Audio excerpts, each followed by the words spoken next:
sudah ini. Ada Pak Ibnu Syihab, Bang. Saya sudah naikin. Mungkin Pak Muhammad diturunkan aja, Bang. Halo, Pak Ibnu Syihab. Selamat pagi. Ya, selamat pagi. Assalamualaikum warahmatullahi wabarakatuh. Waalaikumsalam. Pak Ibnu Syihab mungkin sudah dengar tadi apa yang disampaikan oleh Pak Cakra ya? Sedikit saya dengar. Ya. Baru ikut. Baik. Bagaimana pandangan Pak Syihab? Ya, jadi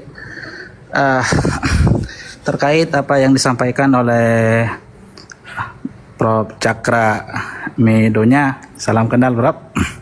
Yap, setelah kenal, Bro. Ya. Jadi saya kebetulan takhusus atau spesialis di bidang hadis. Kemudian saya sendiri memang menemukan banyak sekali hadis-hadis yang bermasalah, dan itu sebenarnya tidak sahih ya, namun disahihkan. Dan saya banyak mengkaji, tidak terlalu juga banyak ya, di seputar hadis-hadis yang bermasalah di Bukhari, Muslim, dan Kutubus Sittah utamanya. Di sana ada beberapa hal yang perlu kita luruskan. Ada hadis yang sebenarnya itu tidak sahih daripada Rasulullah SAW, namun karena itu ada di Sahih Bukhari seolah-olah dianggap sahih, ada di Sahih Muslim seolah-olah dianggap sahih. Padahal kalau kita mau mengkaji lagi dan kita mendalami lagi, rawi-rawi yang ada di situ sebenarnya sangat bermasalah. Misal ada hadis man baddala dinahu faqtuluhu, barang siapa yang mengganti agamanya maka bunuhlah, ya kan? Itu hadis dikatakan sahih karena ada di Sahih Bukhari. Padahal kalau kita lihat rawinya, itu ada salah seorang rawi namanya Ikrimah. Ikrimah Maula Ibnu Abbas, yang mana dia adalah seorang yang khawarij, yang menghalalkan darah kaum muslimin. Artinya orang yang menyimpang di dalam Islam. Lalu ada beberapa standar, saya rasa memang perlu kita sampaikan di sini bahwa standar kesahihan suatu hadis itu mengalami perkembangan yang perlu kita ketahui. Kalau kita mengikuti proses dari awal ya, tentang penilaian seorang ulama kepada suatu hadis, itu mengalami perkembangan sebagaimana pengetahuan yang lain. Dulu masih sangat sederhana sekali, suatu hadis itu dikatakan sahih apabila rawinya thiqah, tanda kutip ya. Walaupun thiqah tidaknya seseorang itu betul-betul sangat dipengaruhi oleh faktor politik dan budaya pada masa itu, yang mana memang tidak boleh kita lupakan akan hal ini, bahwa pada abad pertama, kedua, ketiga itu yang menguasai dunia Islam adalah dari Banu Umayyah, yang itu betul-betul merubah total kita punya agama. Sehingganya Islam yang tadinya rahmah menjadi Islam yang digambarkan sebagaimana kata Prof. Cakra tadi, sehingga orang kalau keluar dari Islam kemudian habis dia diburu misalnya, itu merupakan bentuk penyimpangan di dalam agama Islam. Dan itu yang sebenarnya kita beberapa ilmuwan muslim ingin mengupayakan itu, ingin menyadarkan semua kita bahwasanya ada hadis yang bermasalah tapi dianggap baik-baik saja, yang itu justru merusak persatuan dan kesatuan. Dan diakui atau tidak, memang sepertinya agama Islam tidak luput juga dari oknum-oknum. Saya katakan oknum karena memang dia bukan ajaran Islam, tapi mengatasnamakan Islam, sehingga Islam berubah. Ada saya sampaikan satu hadis, dan ini hadisnya sahih. Awwalu man yubaddilu sunnati rajulun min Bani Umayyah. Orang yang awal-awal merubah sunnah itu adalah laki-laki dari Banu Umayyah. Dan kalau kita melihat sejarah, Islam betul-betul terubah sama sekali pada masa setelah wafatnya Rasulullah Shallallahu Alaihi Wasallam. Ada perpecahan di tubuh umat Islam, kemudian ada peperangan atas nama futuhat karena berbeda ajaran, ya kan, kemudian berbeda paham lalu diperangi. Itu sama sekali bukan ajaran yang sebenarnya. Nah, kemudian itu yang pertama. Yang kedua, berkaitan dengan sejarah. Biasanya orang-orang akan menggambarkan Nabi kita Nabi Muhammad SAW itu mereka merujuk kepada kitab sejarah, dan ini juga yang sedang kita kritisi, bahwasanya sejarah itu perlu kita pahami itu ditulis justru pada masa Daulah Abbasiyah, yaitu pada abad kedua, akhir abad kedua dan masuk awal abad ketiga, yang mana lagi-lagi sejarah itu ditulis juga banyak dipengaruhi oleh faktor politik. Sehingganya di dalam ilmu sejarah dan ilmu hadis itu ada standar-standar yang dibuat oleh ulama yang bisa kita jadikan rujukan. Misalnya semua hadis, ini saya kutip dari perkataan Ibnul Jauzi misalnya di kitab Al-Mawdu'at. Kata Ibnul Jauzi, semua hadis yang bertentangan dengan Al-Quran, bertentangan dengan akal sehat, itu adalah hadis palsu, termasuk juga dalam sejarah-sejarah.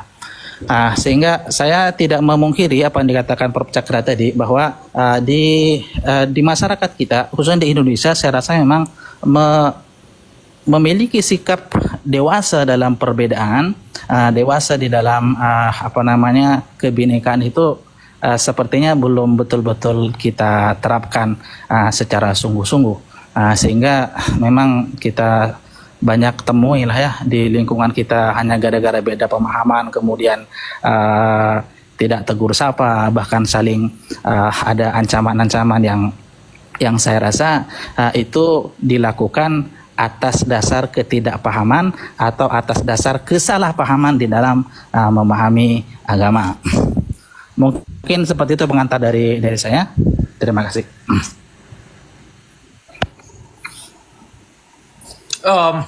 Baik, ini saya tanggapi persoalan sejarah yang menyangkut hadis, mana hadis sahih, mana hadis yang tidak sahih.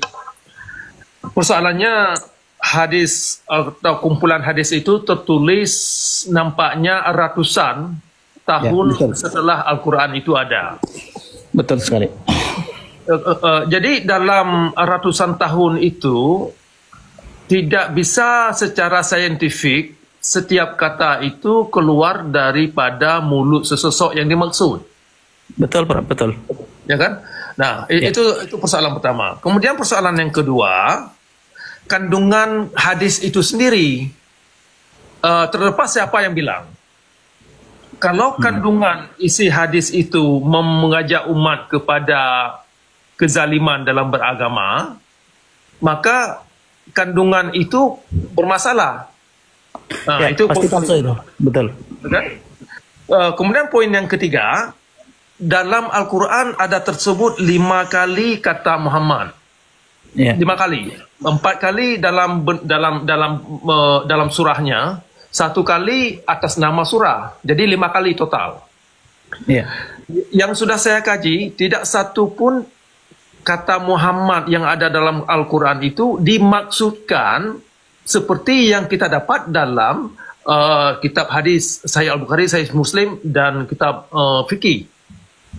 Nah, jadi Nabi yang dimaksudkan dalam kitab hadis nampaknya adalah hanya sesosok fiksional atau fiksi yang diatasnamakan Nabi Muhammad. Dalam hal ini dikaitkan dengan Al-Quran karena kata itu ada dalam Al-Quran. Jadi karakter yang digambarkan dalam kitab hadis itu, kalau kita totalkan itu, kalau dilihat dari segi tabiat atau perangai, saya menyimpulkan perangai Nabi Muhammad itu tidak bisa kita jadikan sebagai perangai suri teladan. Itu yang bermasalah bagi saya. Sehingga secara total, secara global juga kita lihat, kenapa perangai orang Islam dimanapun saja kita berada, itu perangai yang tidak indah. Hanya sedikit saja orang Islam yang punya perangai baik, itu pun karena mereka tidak mengamalkan Ahlus Sunnah. Seandainya mereka termakan dengan ajaran-ajaran Ahlus Sunnah, maka mereka sendiri juga jadi orang-orang jahat, orang-orang tidak baik. Ya. Oke, silakan. Ya. Jadi memang saya setuju dengan Prof. Cakra. Sebenarnya memang kalau kita mengiyakan semua hadis yang tanda kutip sahih, yang dikatakan sahih di Bukhari misalnya, memang kita temukan gambaran daripada Nabi Muhammad itu berbeda sama sekali dengan yang ada di Al-Quran, yang kata Allah Subhanahu Wa Taala mengatakan wa innaka la'ala khuluqin azim. Sungguh engkau memiliki akhlak yang agung, dan itu memang sepertinya bukan Muhammad yang itu yang ada di hadis Nabi Shallallahu Alaihi Wasallam, karena yang digambarkan di hadis itu memang lumayan mengecewakan lah. Ya, dan saya setuju, saya tidak pungkiri itu, Prof. Sehingganya saya pribadi karena memang tafsirnya di hadis, saya sampaikan dan materi saya di VT saya hanya dua hal saja, dua arus utama. Pertama adalah tentang hadis-hadis palsu di Bukhari Muslim. Kemudian yang kedua adalah tentang konsep adalatus sahabah, yang mengatakan semua sahabat Nabi itu baik, ya kan? Itu merupakan konsep yang sama sekali tidak betul, dan itu merupakan bentuk penyimpangan. Konsep itu tidak betul sama sekali. Nah, kenapa? Karena begini, saya fokus ke dalam dua pembahasan ini karena berkaitan langsung dengan kita punya agama Islam. Orang selama ini menganggap semua yang dilakukan oleh sahabat Nabi itu merupakan manifestasi atau implementasi daripada agama Islam. Padahal bukan itu Islam. Justru yang dilakukan sahabat Nabi itu merupakan kelompok pertama yang menyimpang daripada agama. Jadi akhirnya muncullah Islam yang radikal, Islam yang ekstrim, Islam yang bukan lagi rahmah. Ketika Al-Quran mengatakan ud'u ila sabila rabbika bil hikmati wal mau'izatil hasanah wajadilhum, dengan hikmah, kemudian dengan mau'izah, kemudian terakhir dengan mujadalah, dengan debat, itu mentok sudah. Akhirnya Islam setelah wafatnya Rasulullah menyampaikan agama bukan cukup dengan berdakwah, tapi dengan senjata, dengan perang. Dan akhirnya man baddala dinahu faqtuluh, barang siapa yang mengganti agamanya penggalah. Itu betul-betul dipraktekkan. Padahal itu hadis palsu yang sengaja dibuat-buat oleh orang-orang Khawarij, yang tujuannya untuk ada semacam justifikasi pembenaran dari kejahatan-kejahatan yang dilakukan, dan akhirnya justru Islam yang tadinya agama samawi, agama rahmah, tercemar. Ibnu Syihab, dari mana Pak Ibnu Syihab bisa mengklaim bahwa yang buat hadis itu adalah kaum Khawarij? Ya, itu ada kajiannya tuh, Pak. Dan bukankah orang yang melakukan hal tersebut itu atas apa yang dia baca? Dan bukankah perawi-perawi hadis itu semuanya umat Islam, bukan orang lain? Ya, betul. Jadi saya rasa kalau hanya orang yang memakai hati nurani yang bisa menjalankan, bisa mengasihi dengan baik. Kalau tidak, kalau benar-benar ditelan mentah-mentah dari apa yang dia baca, selesai itu. Nah, bagaimana menurut Pak Ibnu Syihab terhadap apa yang saya sampaikan? Dari mana Bapak tahu, Pak Ibnu Syihab tahu bahwa itu adalah perbuatan-perbuatan daripada kaum Khawarij? Ya, jadi saya fokuskan dulu ke pembahasan saya di hadis ini ya, man baddala dinahu faqtuluhu, ya kan? Barang siapa yang mengganti agamanya maka penggalah. Itu Ustadz bisa cek sanad hadisnya, itu ada rawi namanya Ikrimah. Kemudian Ustadz cek Ikrimah itu di biografinya, bisa di Tahdzibut Tahdzib boleh, atau Tahdzibul Kamal juga boleh, maka akan ketemu bahwa Ikrimah ini adalah dia seorang Khawarij. Kenapa kita fokuskan kepada Ikrimah? Karena selain Ikrimah, rawi-rawinya tidak ada bermasalah, tidak ada indikasi bahwa dia seorang yang menyimpang, hanya Ikrimah saja. Dan setelah kita lihat Ikrimah ternyata memang dia seorang Khawarij. Maka dari aspek sanad ini hadis sudah bermasalah. Kemudian yang kedua, dari aspek matan juga bermasalah. Kenapa hadis ini bermasalah secara matan? Karena bertentangan dengan Al-Quranul Karim. Apa kata Al-Quran? Kata Allah Subhanahu wa taala, la ikraha fid din. Tidak ada paksaan di dalam beragama. Maksudnya dalam agama itu tidak ada paksaan. Kemudian firman Allah lagi, walau syaa rabbuka la amana man fil ardi kulluhum jami'a afa anta tukrihun nas hatta yakunu mu'minin. Jika Tuhanmu mau Muhammad, pasti akan dijadikan beriman semua manusia itu. Afa anta tukrihun nas hatta yakunu mu'minin. Apakah kamu akan memaksa orang-orang sampai mereka beriman? Nah, itu nyata di Al-Quranul Karim. Bahkan kata Allah, lakum dinukum waliyadin, bagimu agamamu, bagiku agamaku. Tapi di hadis tidak. Kalau kamu pindah agama, penggal kepalamu. Jadi di dalam ilmu. Jadi Pak Ibnu ada hadis-hadis yang menurut Pak Ibnu tidak setuju gitu ya? Sebenarnya karena ini adalah bidang saya tahu lumayan lah terkait hadis-hadis yang bermasalah. Kemudian saya tahu lumayan tentang standarisasi perkembangan dan pertumbuhan standarisasi dari awal sampai yang terakhir. Sampai yang sekarang. Pertanyaan saya, untuk apa hadis itu dikeluarkan dan ditulis dan dibuat? Ya jelas itu bukan kerjaan orang kafir, itu bukan kerjaan orang Kristen, orang Nasrani, orang Yahudi, orang Majusi. Itu jelas. Ya, jadi betul. Karena memang yang merubah kita punya agama itu bukan orang luar, justru orang dalam. Maksudnya orang Islam itu sendiri. Ya, betul sekali. Oke. Terus apa keuntungan bagi mereka? Mereka orang Islam. Nah, mereka menulis itu untungnya apa bagi mereka? Ya, pertanyaannya bagus sekali.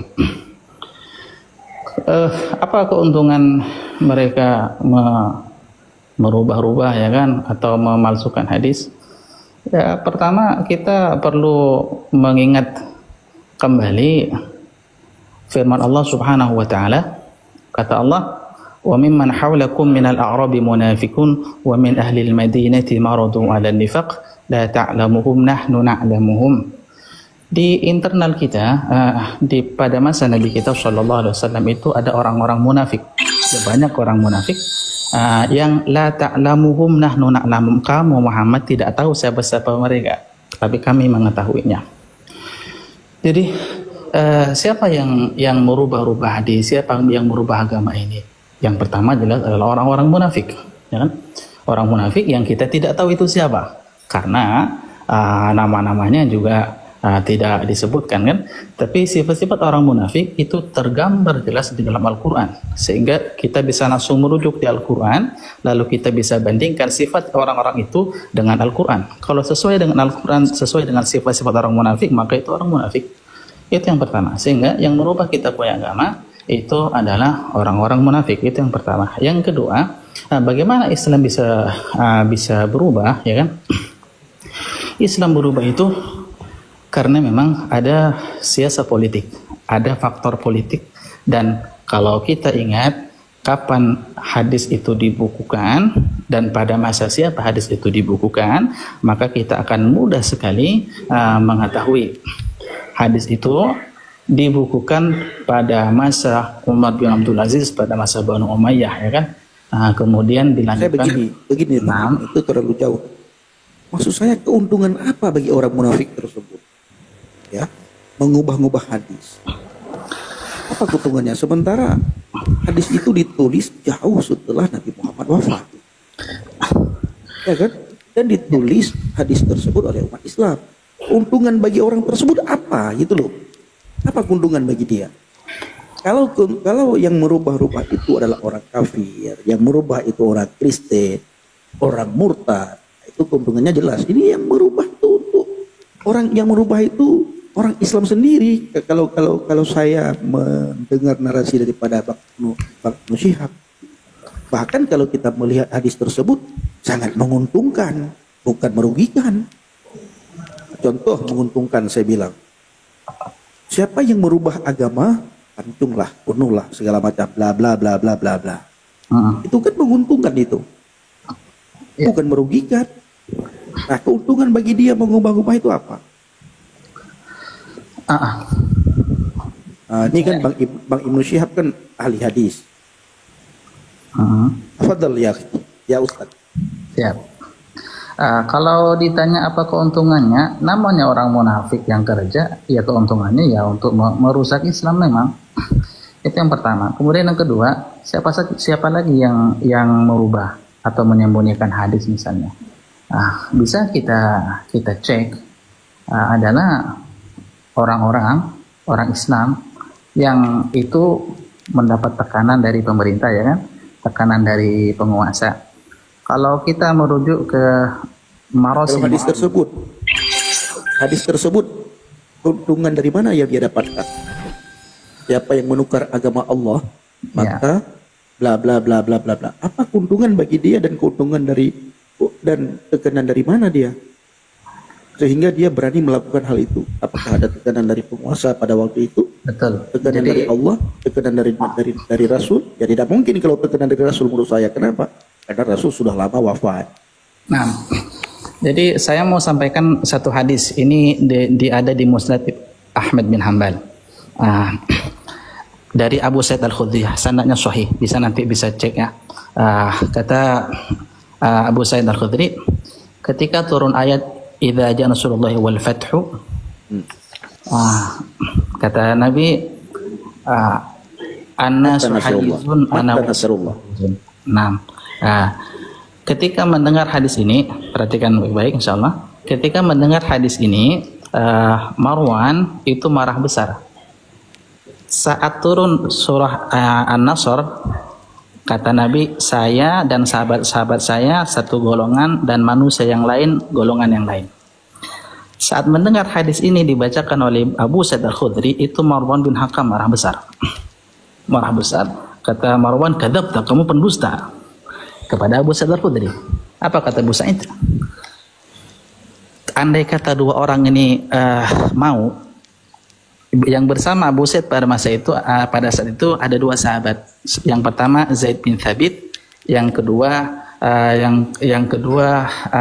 namanya Allah Akbar, Khudaij. Rafi bin Khudaij. Rafi bin Khudaij. Apa kata Abu Sa'id? Kalau dua orang ini mau, dia juga akan menyampaikan sebagaimana yang kusampaikan, tapi dua-duanya takut jabatannya dilengsirkan. Kemudian Marwan bertanya kepada dua orang ini, betulkah yang disampaikan Abu Sa'id? Katanya orang, betul. Maksudnya apa? Itu sekelas Zaid bin Thabit, sekelas Khudaij tadi, itu kan sekelas sahabat Nabi, tapi karena demi dunia mereka berani menyembunyikan hadis, sehingga sekelas Marwan tidak paham hadis Nabi itu. Oke, sekarang begini, kalau saya rasa tidak demi dunia ya, dia benar-benar untuk menegakkan agama Allah. Siapa yang siapa yang menukarkan agama Allah? Ini bukan demi dunia ini.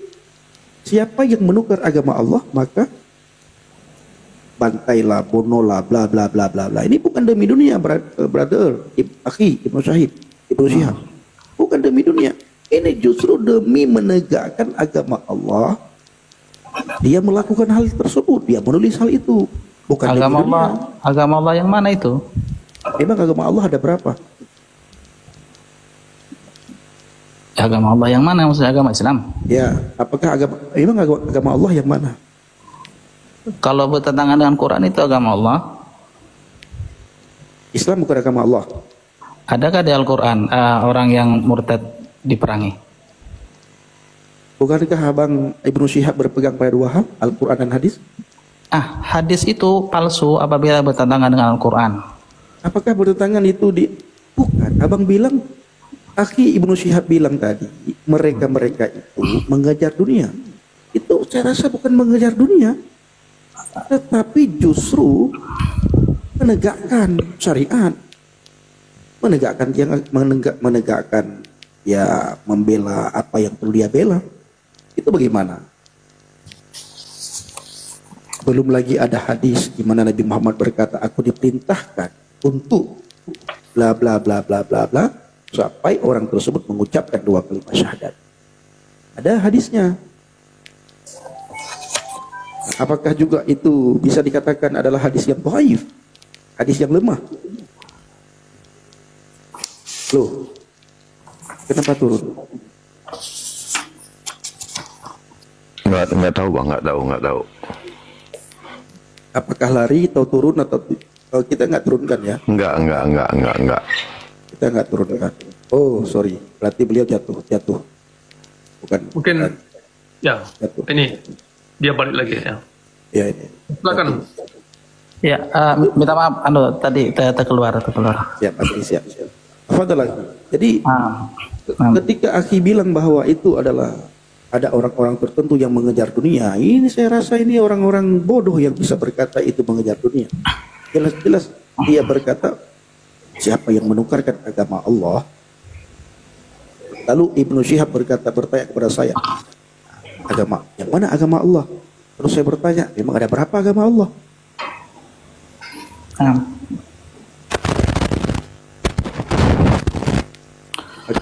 Tafadhal, itu saja dari saya. Mungkin nanti langsung kepada Bang Nadir atau Bang Cakra. Iya. Jadi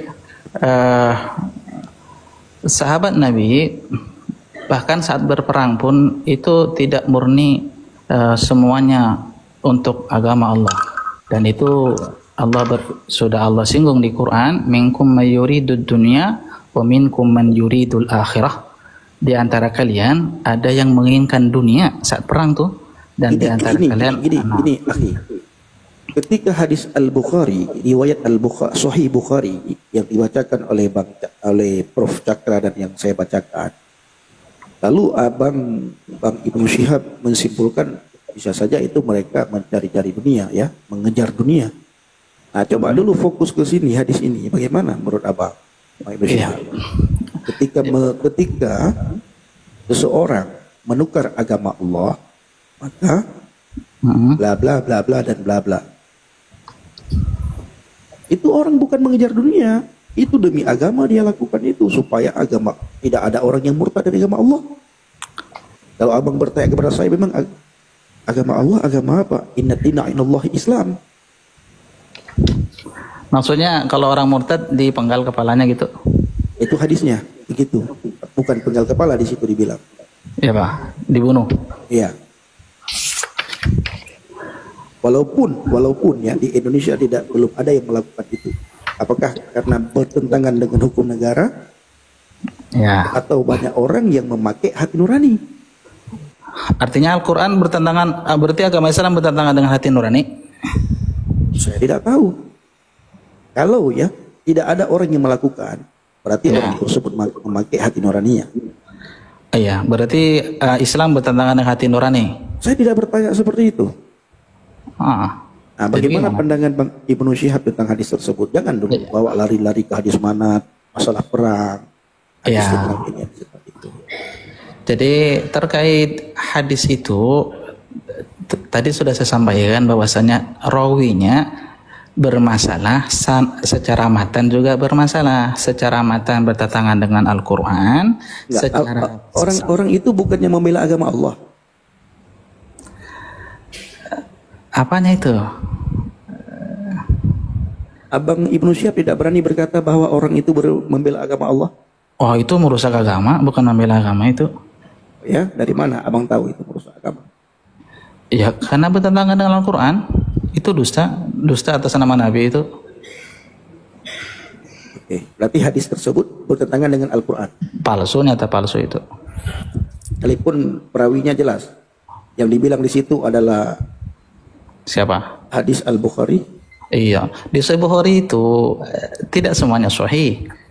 Ya. Bang Pendi, permisi Bang Pendi, bisa nggak karena ini ruang publik ya, Bang Ibnu tolong tunjukkan parawi dan segala macam yang Anda bilang itu doif lah apa segala macam, silakan.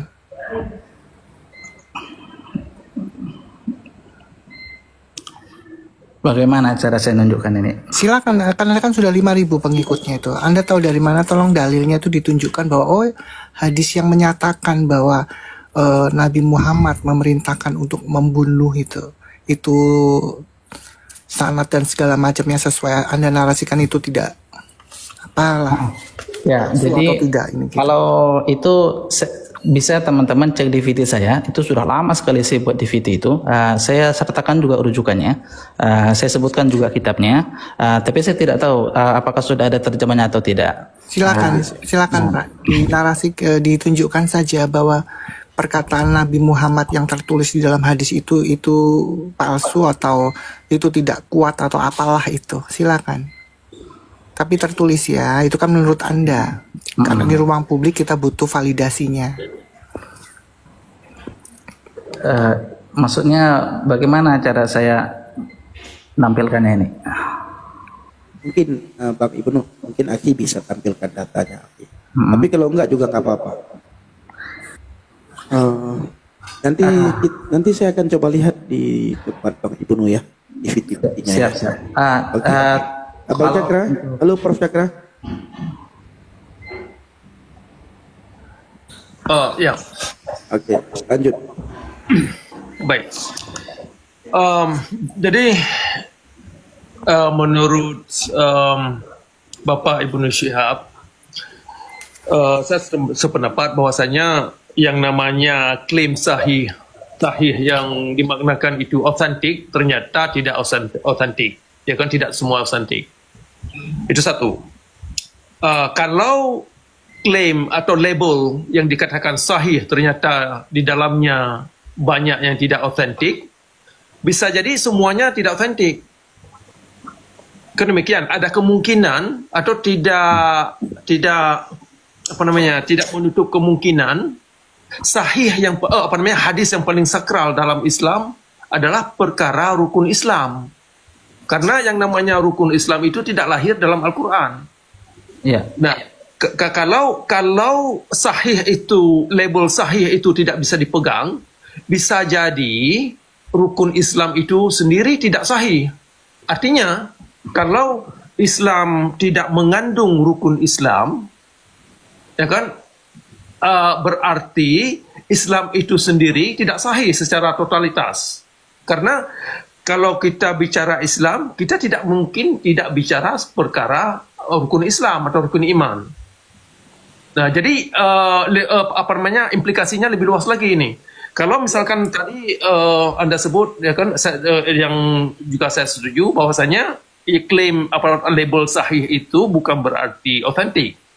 Nah, pertanyaan berikutnya, kalau sudah label sahih saja tidak ada jaminan otentik, bisa jadi Islam itu sendiri tidak otentik karena rukun Islam dan rukun iman tidak terlepas daripada sahih atau hadis yang kita maksud tadi, karena rukun Islam itu datangnya dari Sahih Muslim. Ini perlu kita perdalamkan lagi, cuman sekilas saja untuk diketahui oleh rekan-rekan ini yang di sini yang belum sempat mendengar analisa saya beberapa tahun yang lalu. Saya menyimpulkan begini, bahwasanya rukun Islam itu adalah rukun dongeng. Kenapa saya menyimpulkan demikian?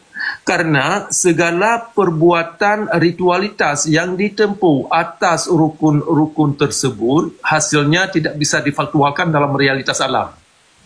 Tidak bisa difaktakan. Sehingga hasil taubat seseorang tidak bisa dievaluasi, tidak bisa dipelajari duduk perkaranya bagaimana. Ya kan? Sehingga akhir hayat seseorang itu masih perlu disembayangkan. Artinya ada ilmu hitam di balik ajaran itu. Mayat saja yang sudah tekun-tekun seorang ini yang masih ketika dia masih hidup sudah jual tanah, mengorbankan segala harta dan tenaga kepada ritualitas. Tetapi ketika dia di akhir hayat masih saja disembahyangkan. Artinya mayat ini tidak suci, sehingga ada ajaran nanti mayat ini bisa menghadapkan sisa kubur dan bisa jadi diancam. Yang lebih aneh lagi, ini yang lebih lucu, secara keseluruhan, ada pertanyaan kepada si mayat, ma rabbuka, ya kan? Ma rabbuka ini, kalau Tuhan mempertanyakan pertanyaan demikian kepada si mayat, ini menunjukkan Tuhan yang dimengerti dalam Islam bukan Tuhan yang maha mengetahui. Kalau Tuhan, misalkan sekarang kan saya pernah melaksanakan sembahyang 35 tahun paling kurang. Berarti sembahyang saya, puasa yang saya kerahkan selama 35 tahun dalam hidup, Allah tidak mengerti apa-apa, tidak pernah melihat, tidak pernah tahu apa saya pernah mengerjakan hal yang demikian.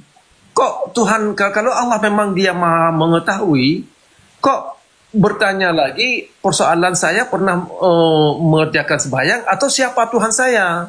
Ini yang paling aneh dalam Islam, sehingga hadis, konsep hadis terhadap Tuhan itu bermasalah.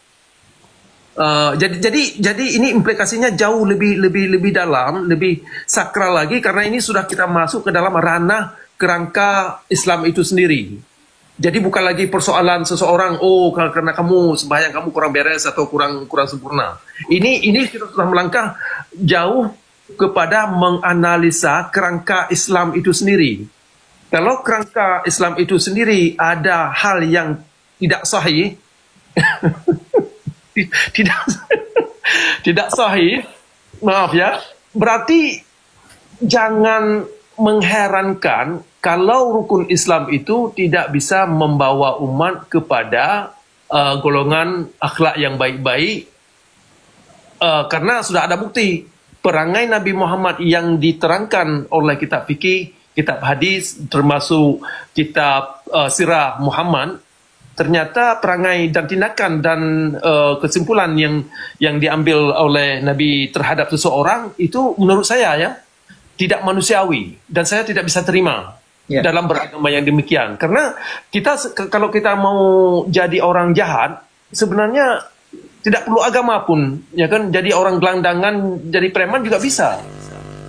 Nah, jadi kan bertentangan dengan tujuan agama itu tadi. Kalau tujuan agama adalah untuk membawa umat kepada kehidupan yang terang benderang, kepada golongan-golongan yang tidak zalim dalam beragama, maka harus ada mekanisme kerangka agama itu sendiri harus mengacu kepada akhlak yang dimaksud. Nah, sekiranya demikian dulu. Ya, silakan Pak Ibnu Syihab. Siap. Jadi terkait pertanyaan munkar nakir, man rabbuka, siapa Tuhanmu, itu hadis palsu. Jadi sebenarnya tidak ada konsep itu. Itu lagi begitu. Ustaz Ibnu, sebentar. Yang pertama salam kenal dulu ya. Saya salah satu orang yang mengagumi Bapak loh. Ya. Karena Ustadz Ibnu agak aneh juga bagi saya, sangat aneh. Makanya saya kagum dengan orang-orang aneh. Ya, sangat kagum dengan orang-orang aneh. Ini kalau didengar oleh orang banyak, ini bisa bahaya ini Pak Ibnu. Bagaimana Bang Nabiro? Saya Bang Nabiro. Iya. Saya harus benar Bang Ibnu. Jadi kalau saya lihat gini sebenarnya pada prinsipnya ini pola pikir. Halo, kedengeran nggak Bang? Kedengeran nggak? Ustaz Ibnu, salam kenal ya. Saya hormat. Salam kenal ya. Saya hormat dan saya sangat respect orang-orang yang aneh. Orang yang aneh, bukan aneh gini.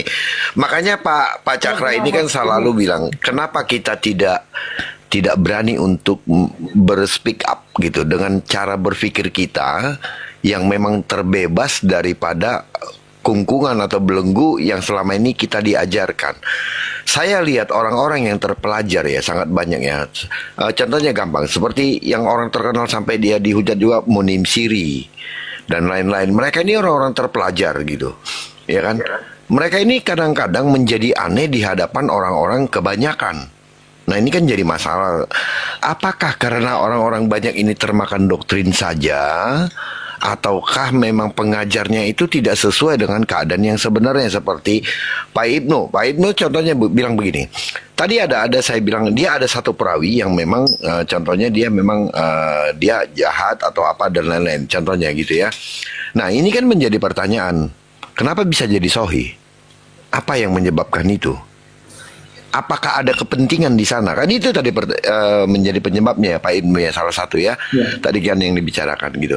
Tapi saya lihat gini, sepertinya Pak Cakra dan Pak Ibnu ini hampir sejalan walaupun tidak sepenuhnya sejalan gitu ya. Tetapi Pak Ibnu di sini memang orang yang kritis dan belajar secara keilmuan, mungkin sekolahnya khusus di bidang hadis. Ya, mungkin mirip-mirip juga nih. Ini kalau disatukan sama yang cewek si Melia, siapa namanya itu, si Kaila, siapa? Kumaila. Wah, ini ketemu nih, dihujat orang ini pasti nih. Sama Kumaila ketemu nih, sama-sama mereka orang yang mendalami bidang hadis. Tapi gini, sebenarnya saya ingin ya orang-orang di bawah ini, bisa nggak teman-teman di bawah ini untuk memberikan satu sanggahan tentang apa yang teman-teman di atas tadi sudah sampaikan? Gitu. Artinya saya ingin orang yang berbeda pendapat. Jadi jangan, karena ini kan saya melihat agak mirip ya gitu ya. Saya pengen kalau ada orang yang di bawah yang pengen berbeda pendapat, saya pengen tolong kalian ketik up. Karena di sini sangat banyak sekali ya tamu yang minta naik, tapi saya belum naikkan karena tadi masih seru dengan Pak Cakra dan Pak Ibnu. Untuk sekarang kalau ada orang yang mau menanggapi, tapi kita ini bicara data dan kita bicara seperti tadi ya, slow ya, santai ya. Saya minta up aja, tulis ketikan up, saya mau menanggapi up gitu. Jadi supaya kita ada yang berbeda di sini. Karena saya yakin pandangan Pak Ibnu dan Pak Cakra ini, kalau orang kita bilang tidak biasa gitu, agak lain nih gitu ya kan, ini agak lain nih gitu. Nah ini tidak umum sekali, makanya Abang Pendi bilang oh ini aneh ya. Bukan aneh sebenarnya, memang cara pandang yang berbeda karena mungkin mereka belajar, itu masalahnya. Nah sekarang kalau ada teman-teman di bawah, boleh nggak cara pandang yang berbeda, mari kita mendidik di sini supaya teman-teman lain itu tidak salah memahaminya, itu maksud kami ya. Nah, dan sebelumnya gitu. Oke. Sambil ke teman-teman yang di bawah Bang Nabiro, kita minta dulu. Silakan. Kita minta Ustadz Ibnu untuk apa namanya ya? Menanggapi apa yang Ustadz Ibnu bilang barusan, bahwa itu juga palsu itu mengenai man rabbuka. Nah, mengenai pertanyaan mungkawananki dalam kubur. Ya. Tafadhal ya Ustaz.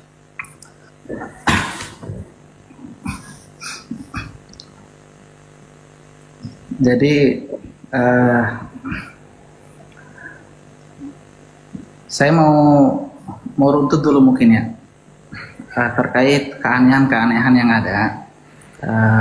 Kok bisa sih hadis yang itu nyata bertentangan dengan Al-Quran, nyata bertentangan dengan akal sehat, bahkan mematikan akal sehat, bertentangan dengan kemanusiaan, bertentangan dengan keadilan, itu kok jadi sahih ya kan?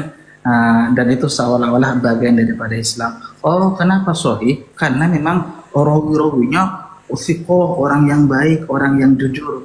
Nah, dan dulu standar kesahihan sesuatu itu hanya dilihat dari siapa yang meriwayatkan, tidak jauh, tidak melihat apakah bertentangan tadi dengan Quran, dengan macam-macam ya.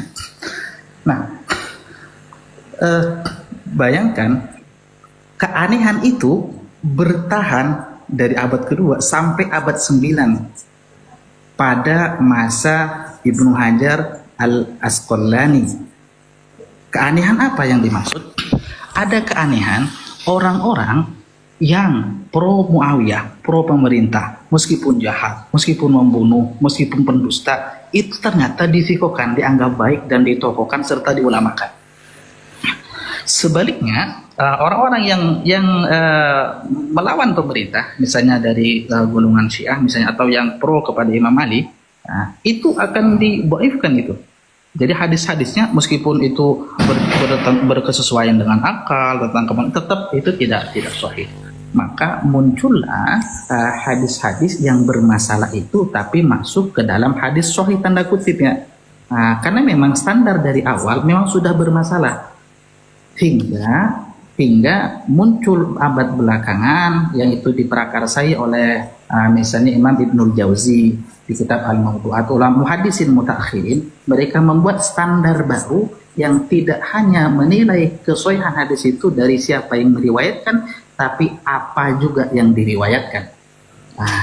Sehingga meskipun yang meriwayatkan itu adalah orang yang katanya tanda kutip baik, ya kan, kalau itu bertentangan dengan akal sehat, tidak masuk akal, bertentangan dengan nilai-nilai kemanusiaan, bertentangan dengan keadilan, asas keadilan, kemudian bertentangan nyata-nyata dengan Al-Quran, wahyu Allah yang utama, itu bukan lagi dhaif, tapi palsu, meskipun diriwayatkan oleh orang yang paling fiqh sekalipun. Contohnya salah satu tadi itu yang murtad, penggal kepalanya, aku diperintahkan untuk memerangi orang yang tidak sholat, tidak zakat, tidak berkalimat syahadat. Kemudian di Sahih Bukhari misalnya bayi menangis gara-gara ditusuk oleh setan, ya kan? Masa bayi lahir gara-gara ditusuk setan. Kemudian apalagi yang bermasalah itulah. Saya kumpulkan itu beberapa. Ulama-ulama mutakhirin membuat standar-standar baru yang itu lebih komplit, dan sekarang itu yang dulu standarnya cuma 5, sekarang sudah jadi belasan standar hadis-hadis yang bisa kita katakan sahih. Dan insya Allah kalau kita menggunakan standar yang ada sekarang, insya Allah tidak ada lagi yang namanya kekerasan atas nama agama. Maksudnya atas nama agama itu tidak akan ada lagi kita temukan. Tidak ada lagi orang yang mendiskriminasi orang lain atas nama agama. Tidak ada orang yang melakukan kejahatan atas nama agama. Maksudnya membuat justifikasi pembenaran daripada agama. Semua orang Islam pasti masuk surga. Kenapa? Karena ada hadisnya.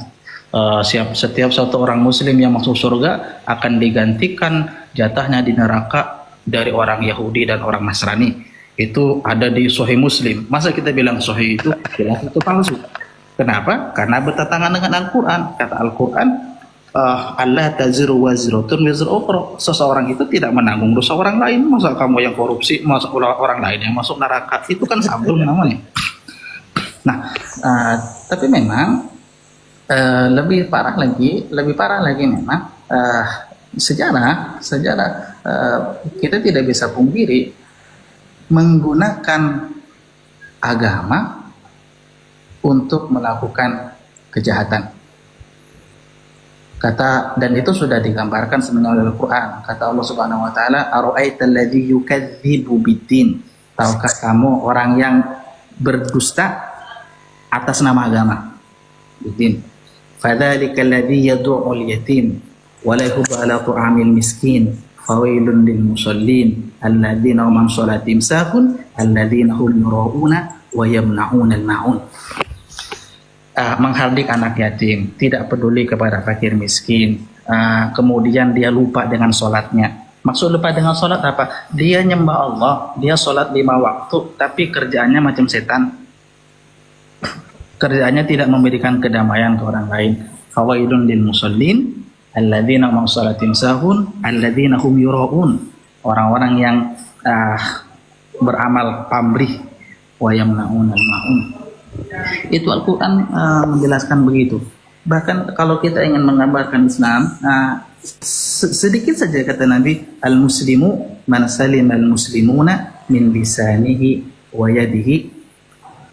Orang Islam itu adalah orang yang selamat, aman, nyaman. Al-muslimun, orang-orang yang musalamah, Musalamah itu artinya orang yang bukan orang Islam dari agama lain, tapi dia tidak memerangi kita, dia itu tetangga kita, dia keluarga kita, orang entah itu agamanya Kristen kah, Hindu kah, Buddha kah, tapi dia tidak menyakiti kita, dia selamat min lisanihi, dari lisannya, wa yadihi, dan dari tangannya.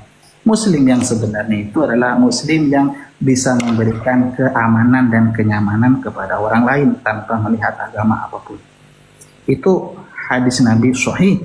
Sederhana Islam itu.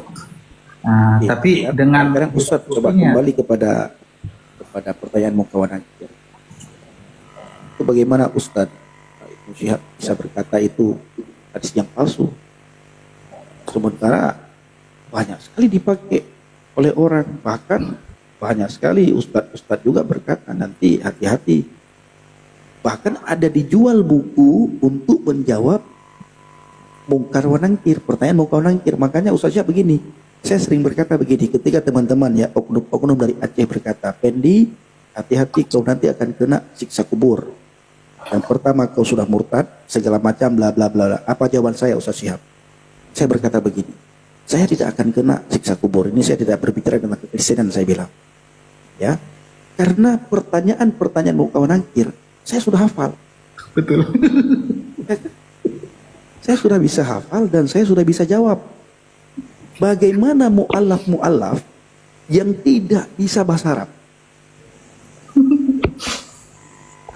Mereka harus jawab apa nanti?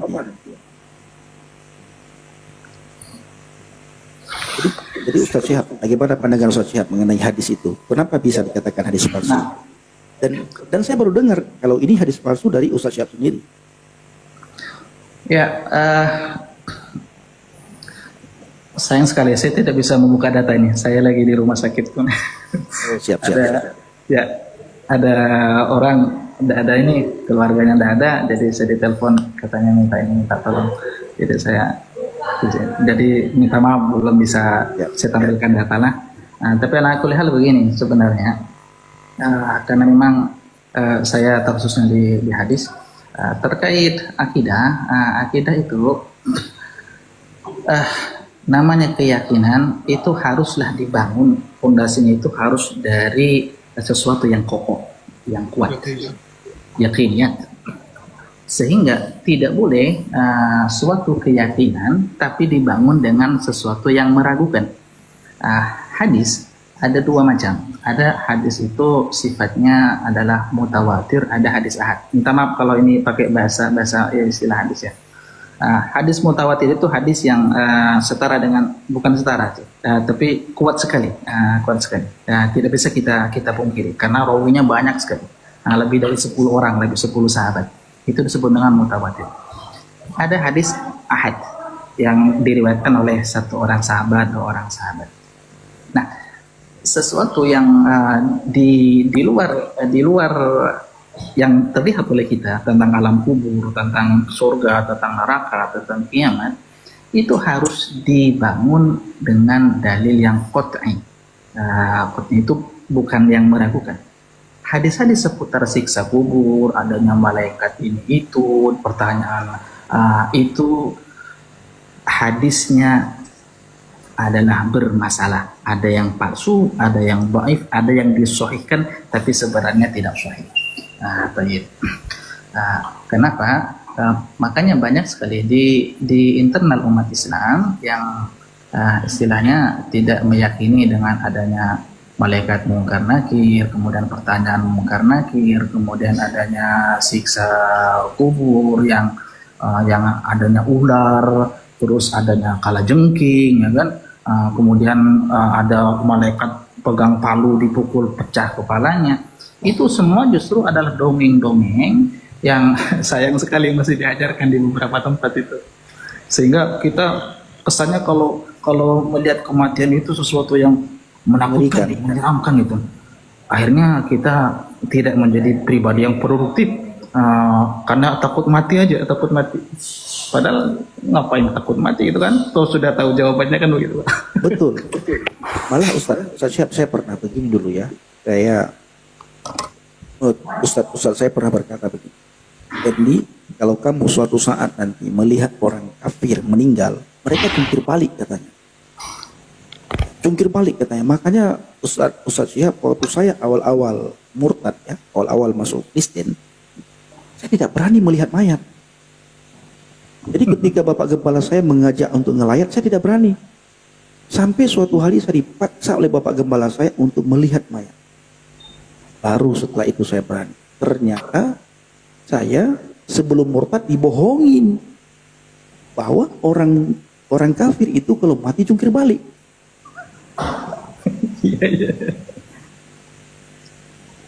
Jadi ini Ustadz Syihab ini Ustadz yang aneh bagi saya ya. Ini makanya banyak sekali juga dihina Ustadz. Saya banyak ikutin video-video Ustadz Syihab ya. Itu banyak dihina, banyak dihujat juga. Jadi banyak gelar saya sekarang sudah nih. Sudah Salafi iya, Syiah iya, liberal iya, kemudian LDI sudah, kemudian murtad juga sudah. Pokoknya kayaknya lengkap sudah titel saya nih.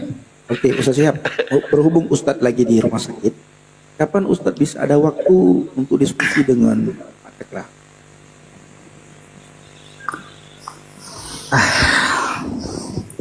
Nanti kita DM-an aja mungkin Bang, lebih enak Bang. Oke, siap. Iya, ya Ustadz ya, nanti kapan-kapan kita bisa gini loh.